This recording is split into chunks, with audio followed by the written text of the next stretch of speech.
Hey, everybody. Welcome back. This is officially season 2 on podcasts. Sorry, this is turning into an inside joke with Enrico and me. He's like, why can't we just take a break and start again? And I'm like, because you need to write a season and episode names when you have a podcast. So people just make a new season after they take a break. This is the first time you and I just speak different language, and that's totally fine. Yeah, we're new to this. I Uh, have no clue. yeah, I I pretend like I have a clue, but I'm not. I I don't know. Season 2, after summer. After summer. Here we go. And to kick it off,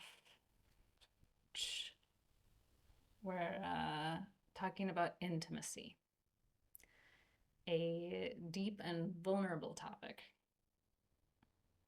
And Hmm. I think we talked a little bit about this before we started recording. To me, intimacy naturally requires you to get vulnerable. And going through cancer requires you to get vulnerable. I guess it doesn't require you No, to, but you it. will be vulnerable. Yeah, Yeah. And if you think you're not, it's going to make you vulnerable. right, right. So to me, it feels like a double vulnerability or like just a new lens of vulnerability on top of vulnerability, which can be scary. Hmm. And we wanted to go there, explore ourselves, and no, that sounds really sexual. That wasn't my intention.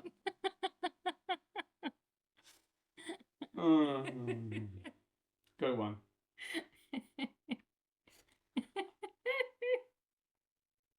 Oh yeah, we can't post this either. Yes, we can. Oh my God.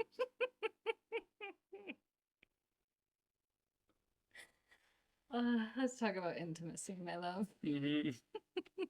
Intimacy after cancer. Yeah. What comes up for you when you think about it? I think it's two things. I think the first thing is the emotional part. Like, do you feel like you're ready to be intimate again? Mhm. Assuming there was a break, which I just assumed there was for us. Yeah. So, so when do you feel ready again to, or be emotional ready? Be emotionally ready. And then there's physically ready, right? Which is a whole different Mhm. debate.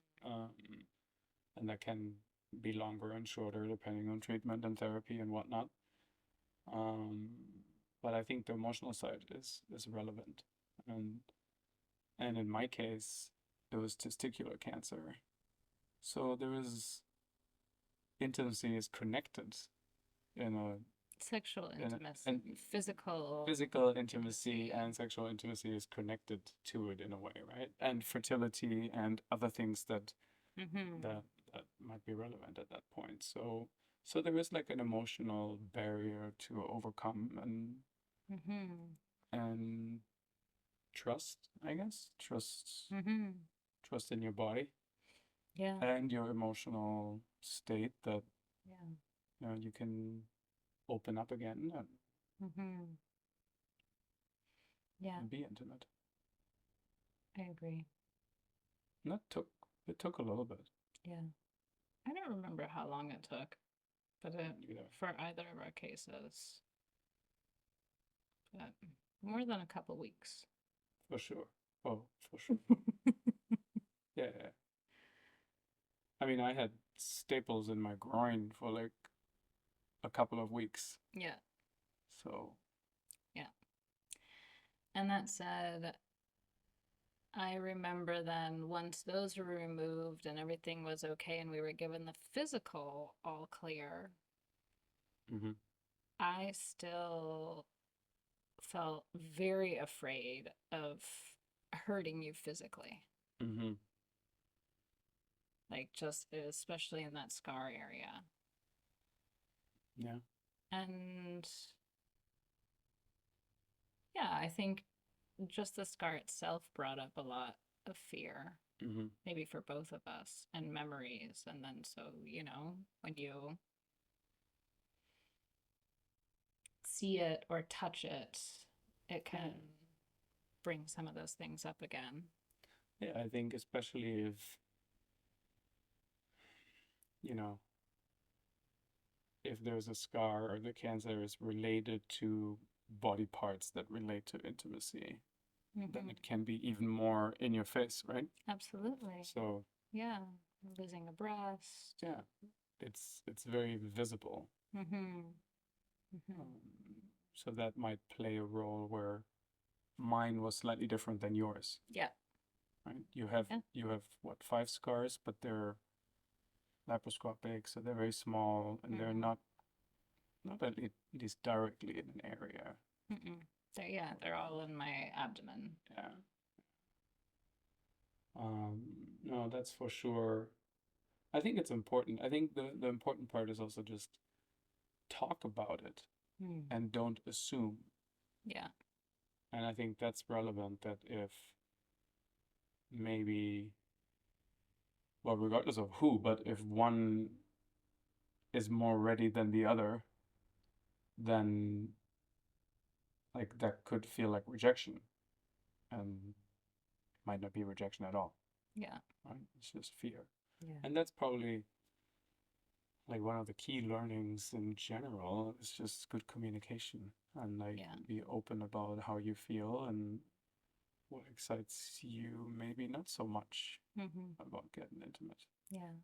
I'm remembering now something that I'd forgotten, and it was after my own cancer journey, experience, whatever. I remember beginning to think about sex, but still feeling too afraid to go there. Mm-hmm. And I remember saying that to you. Mm-hmm. And that was really liberating. And I think it helped me eventually get to the next step of just saying, like, hey, I actually thought about sex. Mm-hmm. I thought about getting intimate, which is a sign that things are starting to move again. Progress. But so much fear came along with it. I'm not quite Yeah. ready to go there. Yeah. And I think also, now that I'm reflecting, that's important in the relationship too, to Mm-hmm. to say, hey, I'm still thinking about you in that way, Mm-hmm. but in a way that there's absolutely no pressure. Yeah. I still find you attractive. Yeah. Yeah. Yeah. I still love you. I still love your body and what you bring. And, if we can communicate that in a way without putting any pressure, without feeling any pressure that we have to do something about it, Mm. that feels like the safest, most loving way to me. Yeah.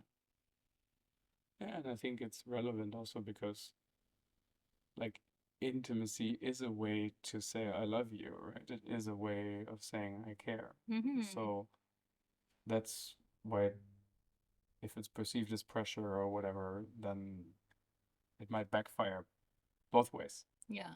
Like you are not ready for it, or me, I'm not ready for it, but at the same time, the other person might feel rejected. Yeah. Yeah. And then I think there's a whole different element, and that's just confidence. So it's less about that emotional scar, like getting over a major disease and getting back into intimacy, but at the same time recognizing I might not look the way that I looked before. Mm.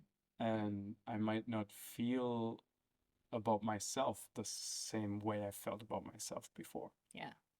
And I think that also plays a major role in intimacy and willingness to get intimate. Absolutely. And and I think it can go both ways. I think it could be me as the patient Mm-hmm. not feeling as good about myself, Yeah.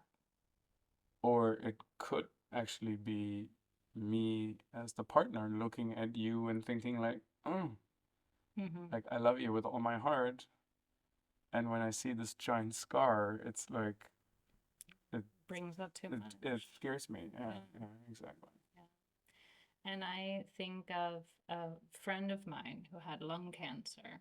And I remember she told me that she was ready for physical intimacy again before her husband was. And he had even told her, like, I'm afraid to touch you And hurt you. and hurt you. Yeah, I get it. Mm-hmm. I get it. And I think the fear can come up in those words or in other Yeah. words or however it is. And to go full circle on how you start the conversation, it's because I have seen you so vulnerable Mm-hmm. that that double vulnerability, I don't want to see that. Mm. Yeah. Like I have seen you rock bottom. I don't want to do anything to have you go close to that again. I could break that open again. Yeah. Yeah. Hmm. So vulnerable.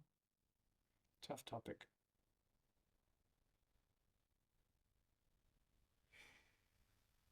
Is there anything else you want to say about it? No, I think this is good. Yeah. Feels like a good closure to me too. Yeah, yeah. And I think the key takeaway is go with the flow, communicate, communicate, communicate. Yeah. Don't put pressure on yourself, Yeah. one way or the other. One Like, way or the other, on yourself or on your partner, yeah, because that'll just make things slower. yeah,